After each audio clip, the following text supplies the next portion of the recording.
இன்றைக்கி காலையில் நம்ம அரசு சார்பில் 5000 ரூபாய் உங்கள் அக்கௌண்ட்டுக்கு வந்திருக்கோம். எதுக்காக இந்த பணம்? நாங்கள் ஆட்சி பொறுப்பேற்றப்போ கொரோனா உச்சத்தில் இருந்துச்சு. அதை சமாளித்து மக்களின் உயிரை காத்தது மட்டும் இல்லை, அவங்க வாழ்வாதாரத்தை காக்க 4000 ரூபாய் நிவாரணத் தொகையையும் வழங்கணும். சென்ற ஆட்சி விட்டுட்டு போன கடுமையான நிதி நெருக்கடியை சமாளித்து ஆட்சிக்கு வந்ததுமே பல திட்டங்களை நிறைவேற்றணும். நம்ம ஆட்சிக்கு வர்றதுக்கு முன்னே மாதம் 1000 ரூபாய் உரிமைத் தொகை வழங்கப்படும்னு அறிவித்தேன். அப்போ இது சாத்தியமே இல்லைன்னு சிலர் சொன்னாங்க.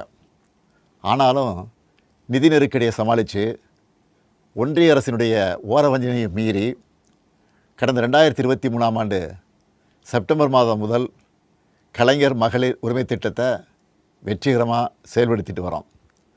முதல்ல 1,13,00,000 மகளிருக்கு பயனளித்த இந்த திட்டம் அண்மையில் அது விரிவுபடுத்தப்பட்டு இப்போ 1,31,00,000 குடும்பத் தலைவிகள் பயன்பெற்று வராங்க. இது வெறும் நிதி உதவி இல்லை, சமூகத்தில் பெண்கள் ஆற்றும் பங்களிப்பை அங்கீகரிப்பதற்காக கொடுக்கப்படுகிற உரிமை தொகை.